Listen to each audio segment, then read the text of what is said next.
오해하시면 안 되는 게 노다지 IR 노트에서 보여드리는 게 지금이 전부가 아닙니다.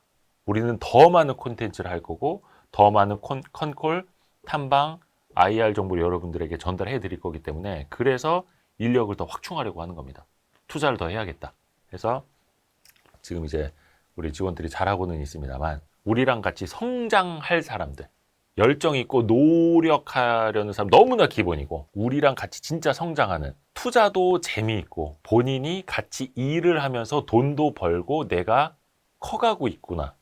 그게 일하는 능력뿐만이 아니라 자산도 그렇고 지식도 그렇고 그러니까 지식과 자산의 복리 효과라고 우리의 모토를 정했는데 채널만 그렇게 커지는 게 아니라 구독자들만 그렇게 커지는 게 아니라 직원들도 월급도 오르고 재테크도 잘해서 자산도 오르고 본인의 스킬도 늘어나서 또 그래야 저는 일이 즐겁다고 봐요. 제 꿈은 이 회사에서 CEO보다 연봉을 더 많이 받아가는 직원이 나오는 게 제 꿈이에요.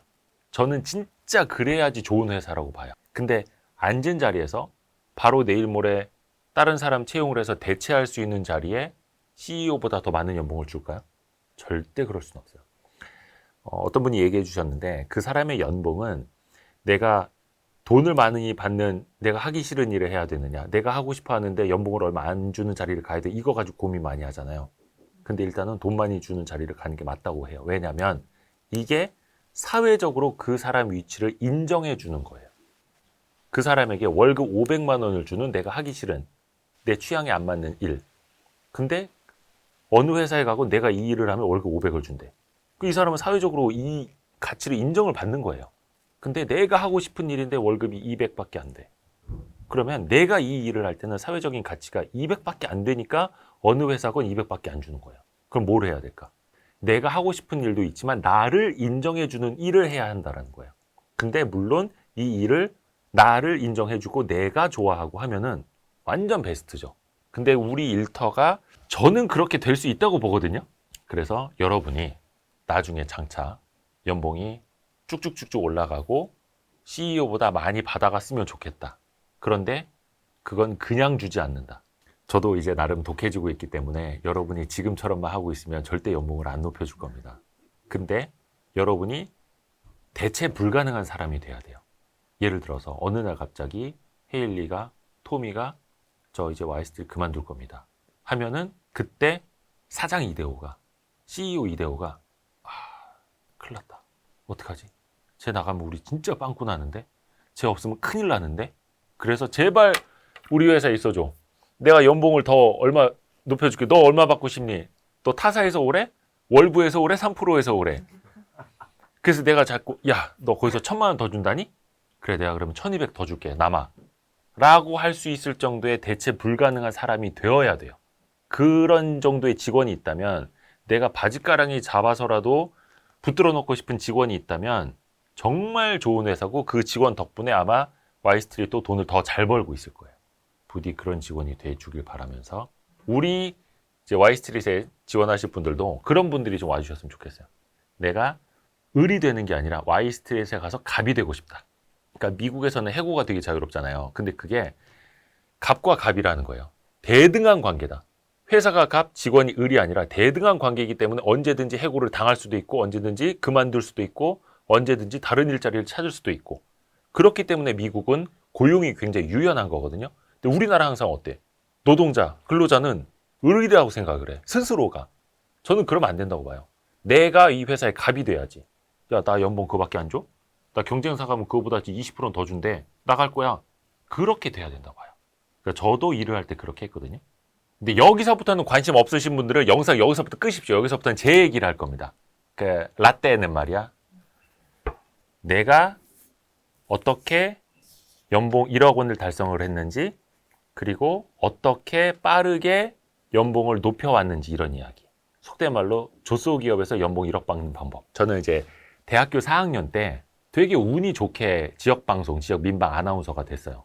딱 덜컥 시험을 봤는데 됐어. 그래서 바로 대학교 2학기를 못 다니고 여름방학 때 하이마트 가서 전자레인지 사고 TV 사갖고 그 방송국 뒤에 원룸 하나 잡아갖고 바로 일을 시작을 했거든요. 근데 첫 직장 들어가서 첫 회식 때 어떤 선배한테 들은 얘기가 있어요. 그게 지금까지도 제 인생의 비수가 됐지만 제 인생의 추진체가 되고 있는 말이에요. 뭐냐면 첫 회식 때요. 막 신입사 막 파릇파릇할 때 막 선배님 안녕하세요. 그래서 막 고기 굽고 막 술 따라 드리고 그러는데 어떤 선배가 딱 술 취해서 딱 그런 말 하더라고. 너 그렇게 족 같은 대학교 나와서 우리 회사 어떻게 들어왔냐. 그게 첫 회식 때 그 자리에서 많은 사람들 앞에서 제가 딱 들은 말이었어요. 솔직히 저는 좀 대학교 이 학력 컴플렉스가 있거든요. 근데 거기서 그걸 딱 건드렸어요. 그때부터 제가 어떻게 했을까요? 그냥 열심히 안 했어요. 존나 열심히 했어요. 속된 말로. 왜냐면 딱 정신이 번쩍 든 거였어요. 왜냐면 저는 이렇게 좋은 대학교가 아님에도 신문방송학과 다녀서 아나운서를 준비를 했고 어떻게 딱 그러니까 첫 번째 시험이 KBS 공채였고 거기선 떨어졌고 두 번째가 TBC라고 대구 민방이었어요. SBS 같은 지역 민방. 오우, 야, 나 진짜 대단한가 보다. 나 이렇게 능력 있나 봐. 학교도 졸업 안 했는데 벌써 아나운서가 돼서 막 집안에서 난리가 났지. 막 우리 아들 아나운서 됐다. 우리 집안에서 아나운서 나왔다. 그래서 근데 그 꿈을 안고 딱 갔는데 그런 얘기를 들으니까 정신이 번쩍 드는 거야. 아, 맞아. 근데 다 정신 차리고 보니까 선배들은 다 서울대 연고대 아니면 경대라고 해서 지역에서는 경북대 막 이 정도다. 내가 여기서 살아남는 방법은 하나밖에 없다. 실력으로 승부하자. 내가 누구보다 방송을 잘해야 된다. 그래서 그때부터 방송을 잘할 수 있는 방법은 여러 가지를 연구하고 2년 차에 그 바로 다음에 지역 민방들은 그게 있어요. 서울방송, SBS 네트워크 뉴스가 있어요. 지금도 하는지 모르겠습니다만 SBS에서 오후 한 5시 반쯤에 지역 민방 연결을 해요. 그럼 거기에서 지역 아나운서가 나와서 지역 뉴스를 전달을 해주는 거야. 그러니까 지역 방송인데 전국 방송을 타는 기회야. 일주일에 한 번. 근데 그거는 아나운서 중에서 제일 잘하는 선배, 기자 중에서 제일 잘하는 선배가 그 앵커를 맡았어요. 근데 난 그거 너무 하고 싶은 거야. 저거 하면 내가 인정받을 것 같아. 그래서 그 뉴스를 하는 장소를 다 따라다녔어. 그때는 2005년, 2006년 막 이럴 때였는데 뉴스 프롬프터가 있잖아요. 프롬프터가 그때 잘 고장 났어. 거의 지금 뭐 17년 전, 뭐 18년 전 그러니까. 그래서 종이를 프린트해 갖고 다녀서 혹시나 이게 프롬프터가 고장 나면 안 되니까 종이를 크게 해 갖고 앵커멘트 앞에 선배들이 보실 수 있게끔 맨날 그거 준비해 갖고 스튜디오를 따라다닌 거야. 그렇게 하면서 어떻게 하는지 보고 현장하고 굉장히 이제 좀 스킨십을 많이 한 거죠. 다른 선배들도 마찬가지고. 그러다가 딱 기회가 온 게 뭐냐면 그 앵커를 맡은 선배가 점심 때 술을 너무 많이 먹어가지고 취재하면서 술을 너무 많이 먹어서 꽐라가 된 거야. 그래서 방송 사고 나게 생겼는데 그때 이제 저를 부른 거죠. 이제 어느 정도 제가 뉴스도 잘하고 라디오도 하고 뭐 스포츠도 막 따라다니고 막 배우고 있고 하니까 그리고 뉴스도 어느 정도 하고 그 스튜디오에서 어떤 시간에 뭘 해야 되는지도 알고 있고 그래서 긴급 너 들어가라고. 엄청 긴장되지. 엄마한테 전화했어. 엄마 나 6번 나와. 그때만 해도 6번이어서 5번이 아니라. 엄마 나 6번 나오니까 빨리 6번 보라고 해. 그래서 이제 긴장되는 마음에 했는데 어찌됐든 그냥 잘 했나 봐요. 그래서 그걸 제가 맡게 됐어. 그래서 26살에 전국 그러니까 제가 25살에 처음 아나운서가 됐어요. 왜냐면 저는 나 빨리 돈 벌고 싶어. 결혼도 빨리 하고 싶어. 그래서 대학교도 칼복학을 했어요. 12월에 군대 가고 1월에 제대를 해가지고 바로 칼복학을 했어. 친구들 3년 휴학할 때 저는 2년만 휴학하고. 그래서 25세 대학교 4학년 때 아나운서가 됐고, 26살에 전국 방송을 꿰찼는데, 그 다음엔 지역에 있으면 안 될 것 같다고 이제 서울 방송이 하고 싶은 거죠, 전국 방송. 그래서 이제 MBN으로 왔다가 머니투데이 방송으로 갔는데, 머니투데이 방송 가서 그때부터는 이제 아나운서 겸 기자를 같이 한 거예요. 근데 기자 세계는 되게 울타리가 높아요. 그리고 기자 세계에서 제일 많이 무시하는 게 뭐냐면 이거는 지상파도 마찬가지인데 아나운서 출신 기자는 굉장히 많이 무시를 당했어요. 그 시절만 하더라도. 그 손석희 앵커 아시잖아요. 기자 생활을 하셨는데 아나운서 출신이었어요. 그리고 그분도 국민대 나오셨나 그래서 이른바 스카이 나온 사람들한테 무시도 좀 당하셨다고 하고 아나운서 출신 기자로서의 핸디캡도 좀 느끼셨다 하더라고요. 물론 제가 거기에 비빌 거는 아닙니다만 저는 그보다 더 바닥이었던 거죠. 그래서 약간의 더 울타리가 있었던 건데 그 세계에서 살아남고 인정받으려면은 딱 하나 실력. 근데 이 실력은 뭐다? 성과. 기자 세계에서는 특종. 방송을 누구보다 잘해야 되고 특종을 많이 해야 되고. 그래서 그때 내가 머니투데이 방송을 다니면서 목표를 삼은 게 있었어요. 내가 누구보다 빠르게 혹은 최연소로 연봉 1억을 달성하겠다. 그게 왜냐면 그 당시만 하더라도 신생 채널이었거든요. 그래서 개국 멤버로 들어갔기 때문에 난 가능할 것 같은 거야. 그때 내가 4년 차인데 MBN에서 아나운서로 받던 연봉보다 깎아서 갔어요. 왜냐? 내가 해보지 않은 일을 시작하는 거였으니까 기자. 그래서 그때 MBN에서는 뭐 이것저것 막 하면서 수당도 많이 받고 받았었는데 그거보다 연봉을 깎아서 들어갔습니다. 2008년에. 그 당시에 연봉 3,800 받고 갔어요. MBN에서 4,000 이상을 받았었는데 2008년도에. 그때부터 목표는 1억. 최연소 연봉을 1억을 그래서 어찌됐든 간에 결과적으로는 달성을 하고 그 회사를 퇴사를 한 거예요. 그게 한 2019년, 20년 그쯤에 아마 달성을 했을 거예요. 근데 그걸 어떻게 달성을 했을까? 뒤돌아서 보면은 정말 미친 듯이 했어요. 미친 듯이. 그냥 남들이랑 똑같이 노력하고 남들이랑 똑같이 최선을 다한다? 절대 그거 안 돼요. 물론 시간이 지나면 할 수는 있겠지만 그때 저는 앵커도 하고 취재기자 필드도 뛰고 그래서 두 사람 몫을 했어요. 근데 머니투데이는 전체적으로 연봉제예요. 연봉제. 그래서 대표이사랑 기자들은 다이다이를 뛰어요. 협상을 해요. 내가 1년 동안 얼마를 하지 않았냐? 얼마 이상 받아야겠다. 근데 안 주면 못 받는 거죠. 저는 그거를 해서 매년 연봉 인상률을 아마 톱을 찍었을 거예요. 가장 빠르게. 10% 이하로 연봉이 인상된 적이 한 번도 없었어요. 막 15%, 20% 이렇게 올라갔어요. 왜냐? 회사에서 이달의 기자상이라고 있어요. 매월 특정한 사람한테 상 주는 거 제가 제일 많이 받았어요. 그래서 상 받으러 들어가면 데스크들이 회의할 때 주는데 또 이대호냐? 왜 또 이대호 줍니까? 이런 말 나올 정도로. 근데 그때가 취재도 하고 방송도 하고 심지어 어떻게 했었냐면 저는 기자 생활할 때 무조건 출입처에 아침 7시에 출근을 했어요. 어떨 때가 제일 힘들었었냐면 과천 기획재정부 출입을 하는데 기획재정부는 행정부, 관료들 중에서도 최고 엘리트들만 가는 경제부처예요. 경제 분야 완전 엘리트들만 있는데 거의 다 서울대 출신이야. 거기서는 연고대 나온 사람은 메인스트림에 못 들어가는 부처가 기획재정부거든요. 그것도 서울대 중에서도 서울대 경제학과를 나와야 하는. 근데 기자들 중에서도 언론사에서 서울대 경제학과 출신을 기재부에 보냅니다. 왜? 선배들이 있으니까 특종하기 좋거든. 그래서 검찰 출입 기자는 서울대 법학과, 기재부 출입은 서울대 경제학과. 그러면 특종 잘할 수 있어. 아 선배 하면 쫓아다니면서. 근데 나는 지잡대 출신에 마이너한 매체에 혼자 출입을 해. 근데 당시에 연합뉴스라고 제일 큰 통신사에서 4명을 출입을 시킵니다. 그중에 꼭 서울대 경제학과 한두 명 이상은 있어. 특종을 다 여기서 해. 아니면 메이저 언론사들 있죠. 매경, 한경, 서경 이런 데서 다 에이스들만 보내는 거야. 근데 나 거기서 어떻게 비벼? 이길 수가 없다.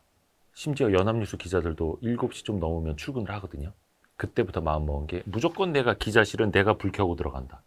신문 내가 들고 들어간다. 그래서 6시 50분에 출근을 했어요. 집이 부천인데 과천까지. 그러면 집에서 대충 몇 시에 출발했는지가 각이 나오죠. 그리고 거기에서 취재 다 하고 리포트까지 오디오까지 완성을 해서 올려보내고 오후 3시, 4시쯤에 다시 여의도로 출발하는 거야. 과천에서. 왜? 저녁 6시 뉴스 앵커를 해야 되니까. 그땐 그게 메인이었거든요. 그리고 그거 끝나면 그때부터 취재원 만나러 가고. 그래서 뭐 밤 11시간, 12시간 새벽에 그때까지 술 먹고. 저 술 되게 못하잖아요. 취재할 때는 마셨어요. 변기 부여잡고 토하고 와서 또 괜찮은 척하고 형님 뭐 동생 하면서 막 노래방까지 가고 막 해장국까지 먹고 다시 또 새벽 6시 50분까지 과천 도착하고 그 삶을 몇 년을 하니까 특종이 거기서 안 나올 수가 없는 거야. 왜? 정보는 어디 있느냐? 그냥 고위 관료들 많은 곳, 가장 중요한 경제 정책을 다루는 곳에 특종이 제일 많거든요. 특종에 받아요. 정보에 받아요. 거기서 열심히만 돌면 돼. 그래서 그때 사귀었던 취재원들, 그때 경제정책국장이 지금 대통령실 경제수석인 최상목 수석이에요. 그분이 이제 경제부총리 가네마네 하고 있는데, 그리고 직전 정부에서 경제부총리 하셨던 홍남기 부총리가 제가 출입할 때 대변인이었어요. 그분 축구 엄청 잘해.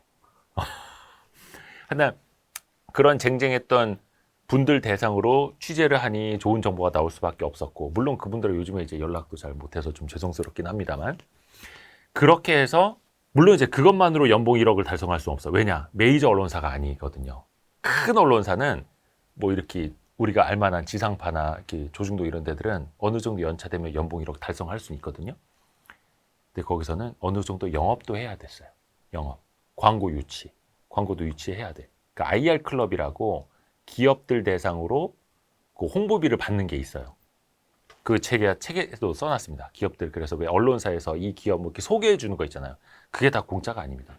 기자들이 영업을 어느 정도는 뛰어야 되고 거기에서 인센티브를 받는 거예요. 그런 것도 제가 전 회사에서 제일 많이 했어요. 남들이 몇 개 단위로 할 때 저는 몇십 개 단위로 했어요. 압도적으로. 그러니까 최연소 연봉 1억을 달성을 했던 거죠. 이게 제 자랑 아닌 자랑이 될 수도 있을 텐데 결론적으로 말을 하자면 직장인으로서 회사에서 그것도 대기업이 아닌 곳에서 연봉을 억대 연봉을 받으려면 남들이랑 똑같이 해서는 절대 안 된다는 거예요. 남들이랑 똑같이 하면 남들이랑 똑같이 받죠. 근데 거기에서 본인이 아웃퍼폼을 하겠다. 내가 어느 정도 목표를 달성하겠다. 작정을 하고 달려들어야 돼요. 그리고 또 하나. 정말 내가 이게 얘기해주고 싶은 게 티가 나게 일을 해야 돼요. 열심히만 하고 잘하잖아요. 티가 안 나. 근데 이걸 티를 내야 돼요. 1년에 한 번 티를 낼 때는 연봉 협상 들어가서 대표이사랑 사인할 때고 저는 그래서 이걸 객관화된 데이터를 들고 들어갔어요. 내가 특정한 건수, 클릭수 이거를 심지어 지상파 3사랑 메이저 신문사에서 다 받아 쓴 기사 막 이런 것들. 여러분도 티가 나게 일을 해야 돼요. 내가 이렇게 열심히 했습니다. 저 이렇게 고생하고 있어요. 이걸 아무도 안 알아줘. 근데 제가 이렇게 해서 이거 클릭수가 이렇게 많이 나왔습니다. 이 영상 조회수 대박 났습니다. 내가 100만 조회수를 만들었고요. 제가 이렇게 해서 노다지 IR 클럽에 지금 장난 아니게 잘 되고 있고요. YG 클럽 이렇게 잘 되고 있고요를 본인이 보여줘야 돼. 그래서 이거 내가 아니라 홍길동이가 있으면 이만큼 했을까요? 나니까 이렇게 하는 겁니다라는 걸 보여줘야 돼. 나 아니면 안 돼라는 걸 보여줘야 돼. 그래야지 아까 내가 얘기한 것처럼 이 회사의 갑이 돼야 된다고. 근데 이런 걸 왜 사장이 직원한테 이런 얘기를 하는 거야? 근데 나는 여러분이 그렇게 되었으면 좋겠어요. 근데 솔직히 돈 욕심 없는 사람 없잖아요. 이 연봉에 만족하는 사람 없잖아요. 그 연봉에 그 월급에 잠이 오니라는 표어도 있어요. 그 월급에 잠이 오면 안 돼요. 내일은, 다음 달은, 내년에는 더 많은 연봉. 지금 물가 상승률만 하더라도 막 3%, 5% 나오는데. 라떼는 마리아의 진수를 보고 계십니다. 이게 왜 노력이라고 하잖아요. 근데 그럼 이제 Z세대들은 뭐라고 해서 저 꼰대, 라떼 그러잖아. 근데 그게 본인의 이야기예요. 본인의 이야기. 그러니까 남이 그렇게 살아왔다가 아니라 나는 어떻게 살아갈 것인가. 예를 들어서 연봉 4천만 원, 5천만 원 갖다가 애 하나, 뭐 애 둘 키울 수 있을 것 같아요? 서울에서? 어려워요. 어림도 없어. 그러면 배달을 더 뛰든지, 그쵸? 대리운전을 뛰든지 그런 투잡, 쓰리잡 하시는 분들 많거든요? 근데 저는 이거를 투잡, 쓰리잡을 한 회사에서 할 수 있다고 봐요. 한 회사에서 남들 8시간 일할 때 10시간 일하고 12시간 일하고 그걸 퍼포먼스로 보여주는 게 밖에 나가서 밤새서 대리운전하고 그 다음날 회사 또 출근하고 배달 뛰고 하는 것보다 저는 훨씬 더 가치를 빨리 보여줄 거라고 보거든요. 그게 가능한 게 뭐냐면 그 회사에서는 퍼포먼스가 나야지 연봉을 올려줄 텐데 그 회사에서 인정을 못 해줄 수도 있어요. 왜? 진짜 조소 기업이어서. 창업자, 대표이사 마인드 그지 같고 위에 보면 막 꼰대 같은 인간들만 있고 막 부장들 보면 아우 저게 내 미래야? 빨리 탈출. 그럴 조소 기업도 정말 많거든요. 거긴 빨리 탈출을 해야 돼. 근데 어떻게 탈출한다? 본인의 가치를 높여서 탈출을 해야 돼. 이거는 그냥 어딘가에 있을 오아시스를 찾아서 나가는 게 아니라 다른 회사에서 콜을 받고 나가야 돼요. 나의 가치가 높아지잖아요. 그리고 이 회사에서 못 알아준다면 경쟁사에서는 알아봅니다. 경쟁사에서 야, 제가 영업을 저렇게 잘해? 저기 콘텐츠가 왜 이렇게 좋아? 거기 PD가 일을 잘한답니다. 우리 출연했던 출연자가 나가서 얘기할 거예요. 우리 왔던 출연자가 저기 헤일리라는 여자 PD가 있던데 진짜 잘한다고. 편집도 잘하고 어쩜 이렇게 출연자들한테 말을 더 잘 이끄는지 거기만 나가면 내가 딴 데 가서는 한 50분, 1시간 하고 끝내자고 하는데 거기만 나가고 1시간 반, 2시간을 찍게 된다. 이 얘기를 다른 채널 가서 우리 출연자 안 할 것 같아요? 해요. 그 얘기를 나도 지금 출연자들한테 어느 채널에 어떤 PD가 잘한다를 듣고 있어. 그런 PD를 막 데려오고 싶어. 근데 안 온대. 왜? 이미 거기서 많이 받고 있거든. 그런 사람이 돼야 된다는 거예요. 에디터 역시 마찬가지예요. 대체 불가능한 사람이 돼야 된다는 거예요. 그래서 이제 저 개인적인 이야기를 계속 하자면 저는 지금이 하루하루가 커리어 하이라고 생각을 해요. 지난달보다 이달이 더 커리어가 높아지고 있고 작년보다 훨씬 더 소득도 높아지고 있고 내년은 더더욱 그래야 할 거고 예를 들어서 제가 외부 방송 뛰는 거 라디오도 출연료가 추가로 생기고 있고 우리 회사에서도 또 월급도 받고 있고 책도 써갖고 책 인쇄도 들어오고 있고 저는 앞으로 누구든지 내일이 올해보다 오늘보다 더 성장을 하는 다음 달이 더 이달보다 성장을 하는 커리어 하이를 계속해서 위로 높여나가야 한다고 저는 생각을 하거든요. 저 스스로도 그렇고 그래서 이제는 저 스스로도 소득도 그렇고 회사도 그렇고 우리 구독자 수도 그렇고 커리어 하이를 계속해서 찍고 있고 저는 이게 선순환이라고 봐요. 그래서 저를 하나의 롤 모델로도 보여주고 싶고 그래서 니들도 빡시게 일해라. 노력이 아니라 노력을 해야 된다. 저는 일주일에 80시간, 주 80시간 근무를 해요. 근데 이게 어떻게 가능하냐? 회사가 성장을 하고 내 벌이가 늘어나니까 약간 그런 뽕을 맞은 기운? 하루에 4시간만, 5시간만 자도 할 수 있어. 재밌는 거야. 이 일이. 돈도 벌려. 구독자도 늘어나. 내가 하고자 했던 YG 클럽, 노다지 IR 노트 이것도 이제 잘 될 것 같아. 책도 나름 좋은 평가를 받고 있어. 그러면 4시간, 5시간 자도 피곤하질 않아요. 라고 말하면 뻥인데 다크서클 이렇게 돼서도 재밌는 거야. 뭐 잠이야 뭐 주말에 몰아서 자면 되지 뭐 이런 식으로. 그래서 주말에도 물론 일을 하고 애들하고 많이 못 놀아줘서 좀 미안하기는 하지만 저 스스로가 되게 행복하게 일을 하고 있어요. 되게 고통스러워. 엄청나게 고통스러운데 그 고통스러운 마라톤을 뛰면서도 러너스 하이라는 걸 느낀다면서요. 근데 이렇게 고통스럽게 주 80시간 이상 일을 하면서도 약간 그런 뽕 맞은 기분? 러너스 하이가 와요. 네, 여러분도 느껴보시길 바라면서 같이 80시간 일할 수 있죠. 주 80시간. 네, 그럼 또 이제 제가 구속되기 때문에 그런 건 안 되고 네, 여러분은 이제 주 52시간을 지켜야 되니까 해서 우리 직원들도 마찬가지고 제가 진짜 느끼는 게 최선을 다해야 됩니다. 근데 그게 우리는 이제 구독자가 있고 특히 유튜브 Y스트릿은 무료지만 노다지 IR 클럽하고 노다지 IR 노트랑 YG 클럽은 유료예요. 그렇죠? 그러면 그분들이 내는 월 15만 원, 월 3만 원 그 이상의 가치를 드려야 돼요. 만약에 그 가치보다 못한다 그러면 당연히 구독해줘야겠지. 그래서 우리는 그 이상의 가치를 드려야 되는 거고 그래서 그 전보다 훨씬 더 긴장하고 훨씬 더 높은 가치를 드리기 위해서 각성하고 일해야 됩니다. 각성하고. 그래서 이거 우리 공개 채용 영상이었구나. 공개 채용 영상이었는데 그래서 야 이거 아무도 안 오는 거 아니야? 야 저런 지옥 같은 헬 조소 기업을 왜 가냐고 내가. 근데 저만 그렇게 일합니다, 여러분. 그렇지 않습니까? 여러분 저 일찍 가라고 하잖아요. 6시면 이제 가라고 하고 종종 이제 야근을 해야 될 때는 항상 오후 출근을 시킵니다, 저희는. 그러니까 야근을 해야 되는 날이 있으면 저희는 오후 출근. 네. 너 너무 웃는 거 아니니? 네, 그래? 여러분 너무 겁내지 마세요. 오셔도 됩니다. 재미있게 일할 수 있습니다. 돈이 되면 재미가 있습니다. 그래서 여러분이 신나게 일을 할 수 있는 문화, 환경은 제가 만들어야 되고 여러분도 사실은 거기에 부응을 해줘야 돼요. 그냥 받는 만큼만 일하라 하고 남들처럼 똑같이 일하고 똑같이 9 to 6 하는데 어떻게 더 많은 걸 해드릴 수 있겠습니까? 그건 이제 현실이기 때문에. 그래서 여러분 겁내지 말고 지원하세요. Y스트릿으로 겁내지 말고 지원하시고요. 우리 같이 즐겁게 일을 해보아요. 그래서 진짜로 몇 년 후에 뭐 당장 1, 2년 안에 될 수는 없겠습니다만 진짜 Y스트릿 CEO 이대호보다 연봉 많이 받는 직원이 있으면 나랑 같이 영상 찍는 걸로. 진짜로 약속. 뿅!